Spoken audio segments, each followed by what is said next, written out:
स्वागत है आप सभी लोगों का मेरे चैनल साइंस टू टेक्नोलॉजी में। मैं अनुपम विपुल आप सभी लोगों का स्वागत करता हूं आज के शो कंप्यूटर वेडनेसडे में।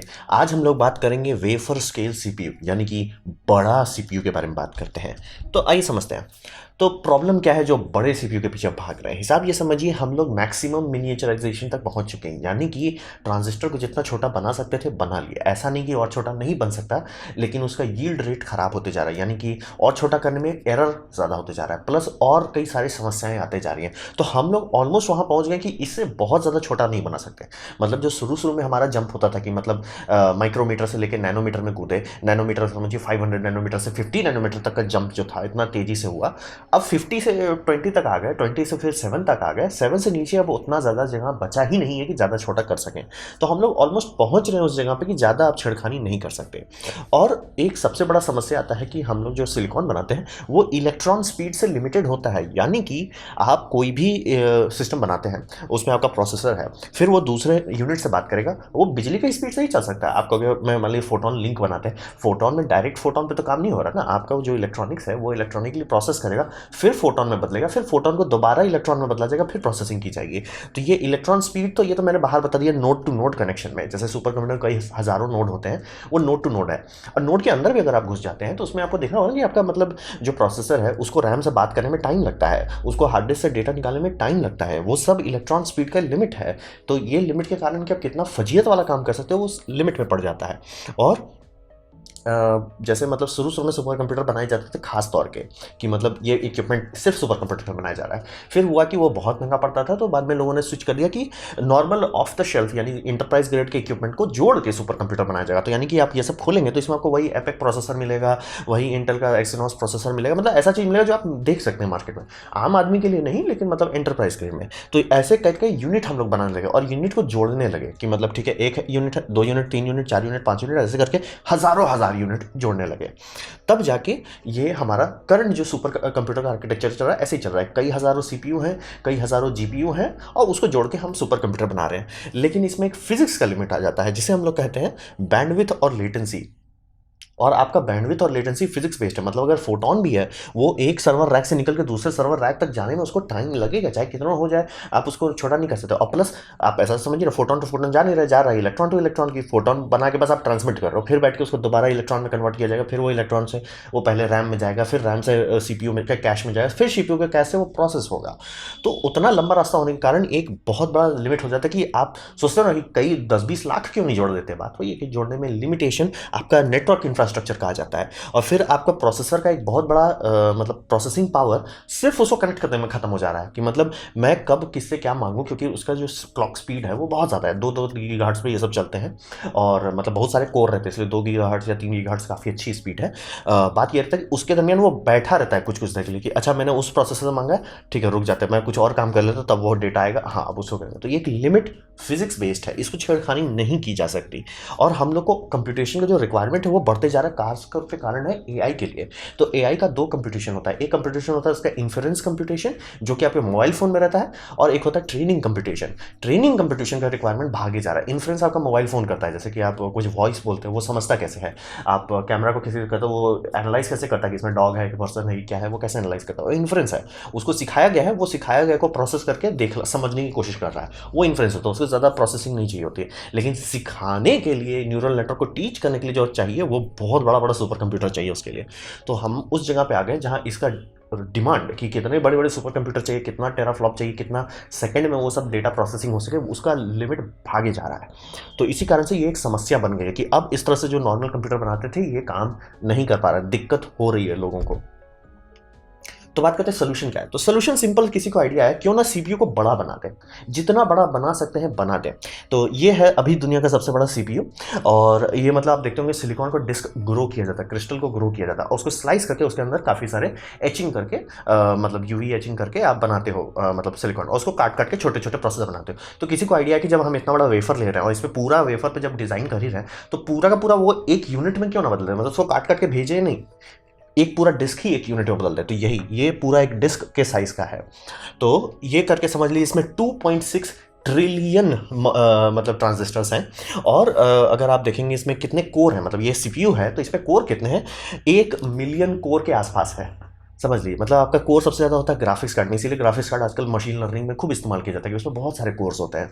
मतलब आप देखते होंगे नॉर्मल जो आप घर में खरीदते हैं उसमें भी 2-3 हज़ार कूड़ा कोर्स होते हैं। तो मतलब समझिए अब सीपीयू लेवल का परफॉर्मेंस, तो आप सीपीयू में कितना कोर्स दिखेंगे, 60, 70, 100, 200, मिलियन। जाओ क्या खुश रहो, गिनते रहो कितना कोर्स है।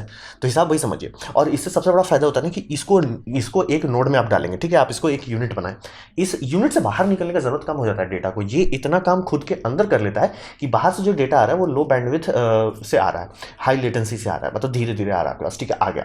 अब उसको क्रंच करने के लिए आपको बाहर नहीं निकालना पड़ेगा डेटा, ये नोड खुद ही लगभग सब चीज संभाल लेगा। तो इसका फायदा ये होता है कि डेटा बस यहाँ से यहाँ, यहीं से यहाँ, यहाँ इधर उधर कर रहा है। उसमें भी लेटेंसी है, फिजिक्स का लिमिट है, इलेक्ट्रॉन लाइट स्पीड पे नहीं चलता है, उसका लिमिट है, लेकिन उसको यहाँ से बाहर नहीं निकलना पड़ा और उसका फॉर्मेट नहीं चेंज हो रहा कि भैया उसको आप इलेक्ट्रिसिटी को मतलब फोटोन में बदलिए, फिर फोटोन को फिर से इलेक्ट्रिसिटी में, वो सब हो ही नहीं रहा। वो जिस वोल्टेज पे है, जिस पोटेंशियल पे है, वो सारा का सारा एक ही स्टेट में है। सारा डेटा एक से इधर से उधर हो रहा है, किसी को कोई टेंशन लेने की जरूरत नहीं है। ये एक नोड इतना ज़्यादा काम कर लेता है कि एक सर्वर का काम वो अकेले नोड संभाल ले रहा है, टेंशन लेने वाली बात नहीं है।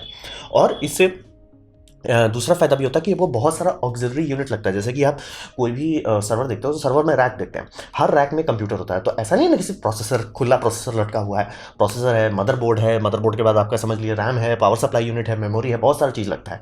अगर एक ही आप इतना बड़ा कर देते हैं तो इसमें बहुत सारी चीज़ का रिक्वायरमेंट खत्म हो जाता है। मतलब आप इसको एक ही सॉकेट में डालोगे ना, इसको आप एक ही सिस्टम में लगाएंगे, एक ही कूलिंग सिस्टम लगाएंगे, और अगर ये मान लीजिए 10 गुना ज़्यादा काम कर पाता है बाकी सबसे, तो आपका बहुत फायदा होगा। भले ही इसका पावर आउटपुट बहुत ज़्यादा हो, ये लगभग 15 किलो वाट बिजली खा जाता है, लेकिन ये 15 किलोवाट को अगर आप नॉर्मल सर्विस करते हो तो आपका मदरबोर्ड ही उतना बिजली खा जाता है। मतलब जितना कंप्यूटेशन ये कर पाता है उसके लिए लोगों को 400-500 किलो वाट देना पड़ता है।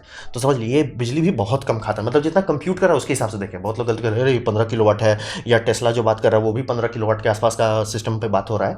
तो उस पर ना जाए, आप देखिए कि कितना कंप्यूट कर पा रहा है उसके हिसाब से देखें। मतलब आपको कोई बोलता है ना मतलब आपका गाड़ी जो है 1 लीटर में 1 किलोमीटर चलता है, तो आप बोलोगे यार बहुत खराब है। लेकिन वही बोले आपका ट्रेन 1 किलोमीटर 1 लीटर में चल जाता है, तो बल्ले बल्ले वाला था। तो वही समझिए कि जितना कंप्यूट ये करता है उस हिसाब से इसका बिजली रिक्वायरमेंट बहुत कम होता है। कितना ऑक्सिलरी रिक्वायरमेंट चाहिए वो भी कम होता है। तो ये समझिए ये मतलब सस्ता पड़ता है, इसको चलाने का मतलब रनिंग कॉस्ट भी कम आता है, सब चीज़ बल्ले बल्ले हो जाता है। तो ये सोल्यूशन अब लोग इस्तेमाल कर रहे हैं। तो बात करते हैं क्या इसमें कोई खतरा है? हाँ, खतरा सबसे बड़ा ये है कि हम लोग जीपीयू छोटा करने का दूसरा फायदा ये हुआ था कि उससे वेफर जो है, जो जैसे डिस्क सब वेफर बनता है, ये वेफर में डिफेक्ट होता ही है। कहीं ना कहीं कोई क्रिस्टल मान लीजिए जो ग्रो कर रहे हैं आप, उसमें थोड़ा सा इंटरनल डिफेक्ट हो सकता है। जरूरी नहीं है कि बाहर से कोई डिफेक्ट आए, क्रैक हो, टूट नहीं, अंदर से कुछ डिफेक्ट होगा। ग्रो कर रहे हैं क्रिस्टल, कभी भी परफेक्ट नहीं होगा, कोई ना कोई डिफेक्ट निकल ही जाता है। तो आप जितने छोटे हिस्सों में बांटेंगे वो हमेशा ये हो जाता है कि भैया जितना छोटा हिस्सा में कि डिफेक्ट एक जगह पे आइसोलेट हो गया, या मान लीजिए 4 प्रोसेसर खाया बाकी सब तो बच गया। लेकिन अगर आप ये पूरा डिस्क को एक प्रोसेस में बनाए तो एक भी बड़ा डिफेक्ट किया आपका पूरा सिलिकॉन फेंकना पड़ जाएगा। तो ये पहले दिक्कत होता था, पहले भी लोगों को आइडिया आया था, लेकिन बात वही था कि मैन्युफैक्चरिंग प्रोसेस उतनी अच्छी नहीं थी कि भरोसेमंद तरीके से बना। मतलब 10 ठो बनाने की कोशिश करते थे, उसमें समझिए 2 ठो बन पाते थे। तो इसी कारण से इसको लोग उतना मतलब हर कोई नहीं इस पर कूद रहा है। कारण वही है कि वेफर जो है, वेफर फिर रिस्क लेना, और समझिए एक एक वेफर को एच करने में कई कई घंटे लग सकते हैं, इससे कई दिन लग सकता है। तो आपका समझिए कई दिन का काम स्वाहा हो जाएगा अगर वेफर में कोई फॉल्ट आ गया तो। और ये हर चीज़ के लिए सूटेड नहीं है। जिस तरह का आप ये सुपर कंप्यूटर देख रहे हैं, ये सुपर कंप्यूटर देखिए, एक आदमी मतलब एक सर्वर रैक का एक मतलब आधा है, 50% है, और उससे दुगना 3 गुना 4 गुना ज़्यादा काम कर लेता है। लेकिन क्या ये हर चीज़ को सूटेड है? नहीं, ये आपके घर में कभी नहीं आने वाला। ये सब बनाया जाता है खास तौर के नीड के लिए। यानी कि अभी जो इसका डिमांड चल रहा है वो है आर्टिफिशियल इंटेलिजेंस को ट्रेन करने के लिए, ये उस काम के लिए बना। और ये जो सेब्रस का कंप्यूटर है, ये नेशनल एनर्जी बोर्ड यूएस की उन्होंने लिया, और इसमें इन्होंने सिमुलेशन किया, कंबस्टन सिमुलेशन जो पावर प्लांट्स में लगते हैं। और इनका हिसाब आया कि ये इतना ज़्यादा इफिशिएंट है, मतलब इतना, मतलब मिलियन कोर्स को आप एक साथ प्रोसेस कर रहे हो, ऑब्वियसली बहुत ज़्यादा डेटा क्रंच कर पाएगा। ये रियल टाइम फिजिक्स सिमुलेशन देने लगा।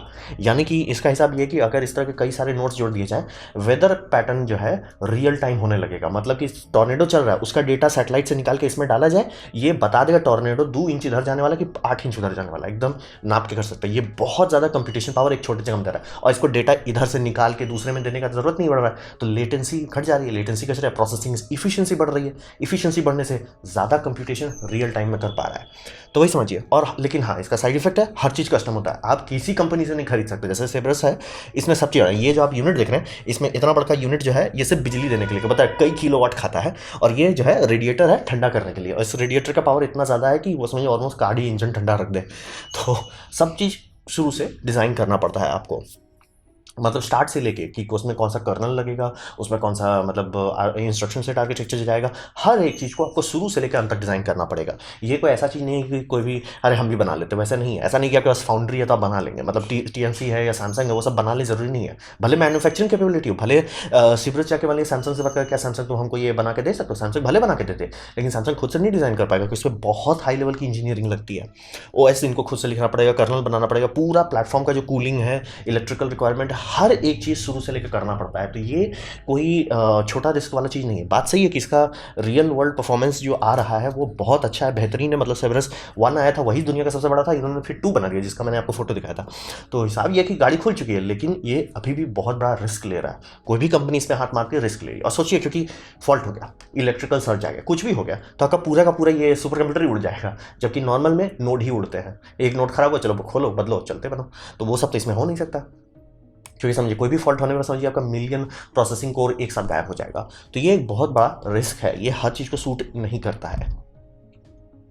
तो अब बात करते हैं इसका डिप्लॉयमेंट का। वो तो मैंने कॉन्सेप्ट बताया, डिप्लॉयमेंट का है। तो सिवरस वेफर जो है सबसे बड़ा दुनिया का है, रियल वर्ल्ड में है, यूज़ हो रहा है, इस्तेमाल हो रहा है। ये पहला Gen 1 था, जो मैंने वो लेडीज़ का फोटो दिखाया था, वो Gen 2 है। Gen 2 और बड़ा है।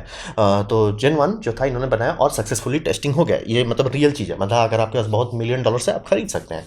तो हिसाब वही समझिए, इसको ये लोग कहते हैं वेफर स्केल इंजन। और इसमें एआई की ट्रेनिंग बहुत स्पीड से होती है, ये सबसे एडवांस है दुनिया का। और फिर दूसरा, टेस्ला भी काम कर रहा है इसी टाइप के आइडिया पे कि हर चीज़ को इधर उधर ना करने की जगह एक चीज़ के अंदर डाल दो। तो टेस्ला D1 चिप बना रहा है, लेकिन अंतर यह है कि ये दुनिया का सबसे बड़ा है, सबसे एडवांस है। वो जो है एक यूनिट बना रहे हैं और कई सारे यूनिट को एक उसमें डाल रहे हैं, मतलब एक समझिए सबस्ट्रेट में डाल रहे हैं। ऐसा नहीं है उनका, मतलब चिप जो देखेंगे वो चिप बहुत बड़ा नहीं है, लेकिन आइडिया वही है कि सारे चिप को एक जगह रखो ना, जबरदस्ती का। मतलब सर्वर में होता क्या है, एक प्रोसेसर है, उसके पीछे मदरबोर्ड, रैम, ये सब लगाओ, फिर दूसरा है उसमें फिर प्रोसेसर, फिर मदरबोर्ड, फिर रैम। तो क्यों ना सिर्फ प्रोसेसर प्रोसेसर प्रोसेसर जोड़ के एक बड़े मदरबोर्ड में फिट किया जाए। तो वही समझिए टेस्ला कर रहा है। और टेस्ला से बड़ा ये कर रहा है कि क्यों ना प्रोसेसर है इतना बड़ा कर रहा है कि एक ही मदरबोर्ड में मेरा पूरा सर्वर का काम हो जाए। तो ये 2 अप्रोच आपको देखने को मिलेगा। तो हिसाब वही समझिए, टेस्ला वाले में खास बात ये है कि टेस्ला का इन हाउस है, यानी कि उनके पास वर्कलोड भी अपना है, उनका डिज़ाइन भी अपना है, और उनका यूटिलाइजेशन भी अपना है। ये थोड़ा जैसे सेब्रस वाला सुपर कंप्यूटर सिस्टम है, ये थोड़ा मतलब आप समझिए प्रोडक्ट है, कंपनी ये बना रही है कि वो खुद नहीं यूज़ करेगी, आप खरीदिए उनसे। तो सेब्रस का थोड़ा अलग अप्रोच है, इसीलिए ये भी काफ़ी बड़ी बात है कि ये कंपनी खुद से शुरू से लेकर अंत तक, कि हमें अपने न्यूरल नेटवर्क को जो गाड़ी में डाल रहे हैं, जिसको ट्रेनिंग देना है, उसको ट्रेनिंग देने के लिए एक सुपर कंप्यूटर अभी जो इस्तेमाल कर रहे हैं, जिसमें खूब सारा जीपीयू लगा हुआ है, वो उतना इफिशियंट नहीं है। तो ये बना रहे हैं ताकि वो सारी समस्या सॉल्व कर सकें। तो ये डिप्लॉयमेंट हो चुका है। 2 बहुत बड़ा, मतलब कई सारे और भी हो सकते हैं, लेकिन ये 2 मुझे आसानी से मिल गया। तो हम बात करते हैं भविष्य में क्या होना है। तो हिसाब ये समझिए कि हम लोग मोर्स लॉ से बहुत लड़ाई कर रहे हैं, और मोर्स लॉ से हम लोग जीत ही रहे हैं हमेशा। क्योंकि देखिए, ये अगर आपको देख के थोड़ा अजीब लग रहा है कि क्या मतलब है क्या ये चीज़, तो ये है मेमोरी। अब बोलेंगे ये मेमोरी है, हाँ। इसी तरह का मेमोरी आपका अपोलो गाइडेंस कंप्यूटर में था, जो आदमी को चांद पे ले गया। और ये सब बिट है, ये सब लेटर है, अगर आप गिन सकते हैं तो हाँ, ये सब बिट्स है। और ये पुराने टाइम का हार्ड ड्राइव। आप देखें, पानी का मोटर लगता था इसको घुमाने में। तो हम लोग यहाँ से स्टार्ट किए हैं, गाड़ी बहुत आगे आ गई है और आगे जाते रहेगी। क्योंकि हिसाब ये समझिए कि हम लोग जो एआई बना रहे हैं, एआई में ऐसा नहीं कर रहे हैं कि कंप्यूटेशन खूब दें। एआई का आधा से ज़्यादा इंपॉर्टेंस बात होती है कि वो कम में ज़्यादा कर पाता है। यानी कि हमारा दिमाग देखिए, इंसान का दिमाग देखिए, तो इंसान का दिमाग ऐसा नहीं कि बहुत पावरफुल है। मतलब हमसे ज़्यादा बड़ा दिमाग तो बहुत सारे एनिमल्स के पास है, चाहे वो आपका मतलब एलिफेंट हो, चाहे वो व्हेल हो। हिसाब ये है कि हम लोग का ये दिमाग बहुत इफिशिएंट है। मतलब कचरा का काम वो सीधे बैकग्राउंड में डाल के हटा देता है, डिलीट कर देता है। कंप्यूटर वैसा कर नहीं पाता। आर्टिफिशियल इंटेलिजेंस का काम है कि जितना उसके पास आप प्रोसेस है, उसमें वो ज़्यादा काम कर सके। तो उसको ट्रेनिंग देनी पड़ती है कि ऐसे ऐसे करके करो। तो वो ट्रेनिंग के लिए जो बैकबोन बन रहा है, उसमें इस तरह के खास तौर के इक्विपमेंट का, यानी वेफर स्केल कंप्यूटेशन का बहुत डिमांड होने वाला। उसी के लिए कंपनी ने बनाया। सोचिए, सिर्फ जैसी कंपनी आ कैसे गई मार्केट, और इतनी सक्सेसफुल कैसे होगी। उन्होंने फर्स्ट प्रोडक्ट बनाया, लॉन्च किया, और फिर सेकंड को भी बना दिया, लॉन्च कर दिया। तो मतलब समझिए धड़ाड़ा कि उनका डिमांड तो खूब हो रहा है। और इसके बारे में ये समझिए ऐसा होगा जो आम लोग कभी नहीं जानेंगे। अब ऑब्वियसली आप वीडियो देख रहे हो तो बात अलग है, लेकिन आम लोग इसके बारे में कभी नहीं जानेंगे। ये आपके कभी डेस्कटॉप में नहीं आने वाला, कभी कोई ऑफिस सर्वर में नहीं जाने वाला। ये एक ऐसा चीज़ है जो बैकग्राउंड में गूगल खरीद कर रख लेगा, माइक्रोसॉफ्ट खरीद कर रख लेगा, अमेजॉन वेब सर्विसेज खरीद कर रख लेगा, और ये लोग बैकग्राउंड में अपना एआई को ट्रेन करते रहेंगे। उसके एआई का बेनिफिट आपको मिलेगा कि हाँ, आप गूगल का एआई होगा जो आपका वॉइस अच्छे से समझ लेता है। फिर बहुत सारे और सर्विसेज हैं, वो सब में आपको फ़ायदा मिलेगा। तो वही समझिए ये ऐसा चीज़ है जो बैकग्राउंड में हमारा प्रोग्रेस को बढ़ाता चला जाएगा। लेकिन अभी सबसे बड़ा लिमिटेशन है कि सॉफ्टवेयर जो है, मतलब हर कंपनी कोशिश करे, जैसे टेस्ला का जो एआई डे में उन्होंने डिस्कशन किया था, कोर बात वही था कि उन्होंने बना लिया, लेकिन इसे जोड़ के, मतलब उस नोड का फुल यूटिलाइजेशन प्लस उस नोड को दूसरे नोड से जोड़ के और बड़ा सुपर कंप्यूटर यूटिलाइजेशन करने में अभी उनको दिक्कत हो रहा है। मतलब ऑब्वियसली वो बच्चों को खेलने का चीज़ नहीं है। आप मुंह खोल के बोल दो कि हम एक मतलब 100 पेटाबाइट को इधर से 100 पेटाबाइट जोड़ देंगे, वो उतना आसानी से होता तो है नहीं। बिजली थोड़ी, वोल्टेज का तार थोड़ी कि जोड़ के बस ऐंठ दो। तो वो पूरा फिर से बनाना, फिर से सीखना, समझना, कोडिंग करना, डेवलपमेंट करना, वो एक बहुत बड़ा समस्या होने वाला आने वाले टाइम में। और आप लोग देख ही सकते हो कि हम लोग का डेस्कटॉप कंप्यूटर में जैसे जैसे डुअल कोर आया, क्वाड कोर आया, अब ऑक्टा कोर तक हम लोग पहुंच गए।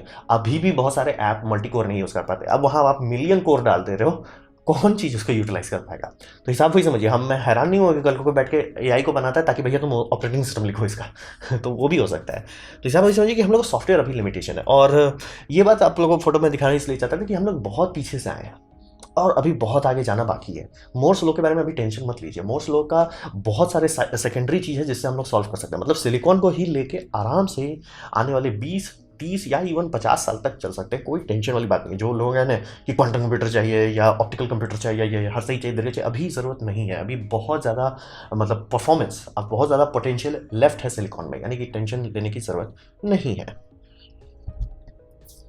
तो ये था मेरा प्रेजेंटेशन वेफर स्केल प्रोसेसिंग के बारे में। उम्मीद करता हूँ आपको अच्छा लगा, कुछ सीखने मिला हो, कुछ समझ में हो। अगर ऐसा है लाइक कर दे, दोस्तों शेयर कर दे, उससे मेरा काफ़ी भला होगा।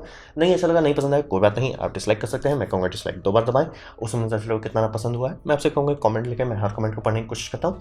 आपसे कहूँगा सब्सक्राइब कीजिए, बेल दबाइए। अगर आप फ्री हैं तो आपने मेरा वीडियो देखा, जानकर मुझे बहुत खुशी हुई। धन्यवाद।